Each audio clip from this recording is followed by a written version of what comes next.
भारत की पारंपरिक जमीन में कई ऐसे राज दफन हैं जो कई वर्षों या कई सदियों बाद भी उसी तरह ताजा और अनसुलझे हैं जितने पहले कभी हुआ करते थे। ये रहस्य कुछ ऐसे हैं जिन्हें जितना सुलझाने की कोशिश करो ये उतना ही उलझ जाते हैं। ऐसा ही एक राज राजस्थान के जैसलमेर जिले के कुलधारा गांव में भी दफन है। यह गांव पिछले 170 सालों से वीरान पड़ा है, एक ऐसा गांव जो रात ही रात वीरान हो गया।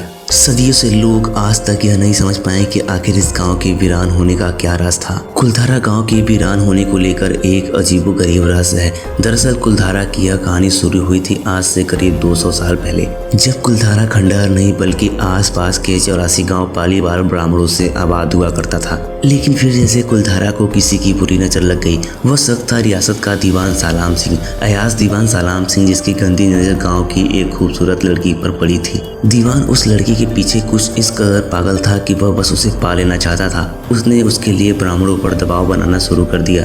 हद तो तब हो गई जब सत्ता के मद में चूर उस दीवान ने लड़की के घर संदेश भिजवाया कि यदि अगले पूर्णमासी तक उसे लड़की नहीं मिली तो वह गांव पर हमला करके लड़की को उठा ले जाएगा। दीवान और गांव के लोगों की यह लड़ाई अब एक कुंवारी लड़की के सम्मान की थी और गांव के आत्मसम्मान की भी थी। गांव के चौपाल पर पालीवाल ब्राह्मणों की बैठक हुई और 5000 से ज्यादा परिवारों ने अपने सम्मान के लिए रियासत छोड़ने का फैसला ले लिया। कहा जाता है कि निर्णय लेने के लिए सभी 84 गांव वाले एक मंदिर पर इकट्ठा हो गए और पंचायतों ने फैसला किया कि कुछ भी हो जाए अपनी लड़की उस दीवान को नहीं देंगे। अगली शाम कुलधारा कुछ इस प्रकार वीरान हुआ कि आज परिंदे भी उस गांव की सरहद में दाखिल नहीं होते।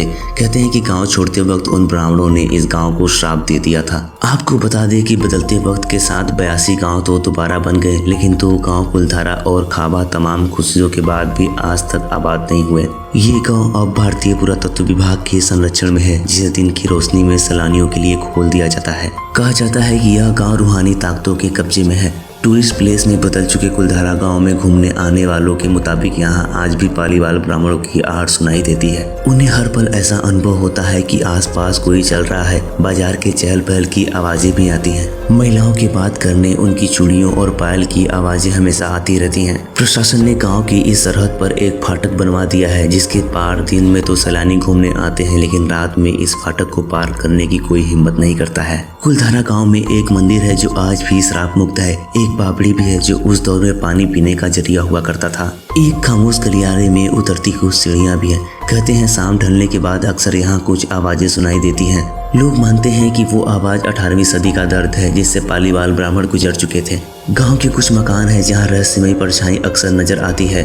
दिन की रोशनी में सब कुछ इतिहास की किसी कहानी जैसा लगता है, लेकिन शाम ढलते ही कुलधारा के दरवाजे बंद हो जाते हैं और दिखाई देती है रूहानी ताकतों का एक रहस्यमयी संसार। लोग कहते हैं कि रात के समय यहाँ जो भी आया एक रहस्यमयी हादसे का शिकार हो गया। मई 2013 में दिल्ली से भूत प्रेत व आत्माओं पर रिसर्च करने वाली पैरानॉर्मल सोसाइटी की टीम ने कुलधारा गांव में रात बिताई। टीम ने माना कि यहाँ कुछ न कुछ असामान्य तो जरूर है। शाम के वक्त उनका ड्रोन कैमरा आसपास के गांव की तस्वीरें ले रहा था, लेकिन उस बावड़ी के ऊपर आते ही वह कैमरा हवा में गोते लगाता हुआ जमीन पर आ गिरा।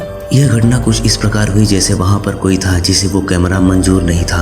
ये सच है कि कुलधारा के हजारों परिवारों का पलायन हुआ। ये भी सच है कि कुलधारा में आज भी राजस्थानी संस्कृति की झलक मिलती है। पैरानॉर्मल सोसाइटी के उपाध्यक्ष अंशु शर्मा ने बताया कि हमारे पास एक डिवाइस है जिसका नाम गोस्ट बॉक्स है। इसके माध्यम से हम ऐसी जगहों पर रहने वाली आत्माओं से सवाल पूछते हैं। कुलधारा में भी ऐसा ही किया गया, जहाँ पर 2 असामान्य आवाजें आई और कुछ आत्माओं ने अपने नाम भी बताए। 4 मई 2013 की रात्रि में जो टीम कुलधारा गई थी उनकी गाड़ियों पर बच्चों के हाथ के निशान मिले। टीम के सदस्य जब कुलधारा गांव में घूमकर वापस लौटे तो उनकी गाड़ियों के कांच पर बच्चों के पंजे के निशान भी दिखाई दिए थे। इतिहासकारों के मुताबिक पालीवाल ब्राह्मणों ने अपनी संपत्ति, जिसमें भारी मात्रा में सोना चांदी और हीरे जवाहरात थे, उन्हें जमीन के अंदर दबा रखा था। यही वजह है कि यहाँ जो कोई भी आता है वह जगह जगह खुदाई करने लग जाता है, इस उम्मीद में कि शायद उसे वहाँ पर सोना मिल जाए। उम्मीद करते हैं कि लग्जरी टेल्स की ये वीडियो आपको जरूर पसंद आई होगी। अगर वीडियो अच्छी लगी हो तो वीडियो को लाइक और चैनल को सब्सक्राइब जरूर करिएगा। धन्यवाद।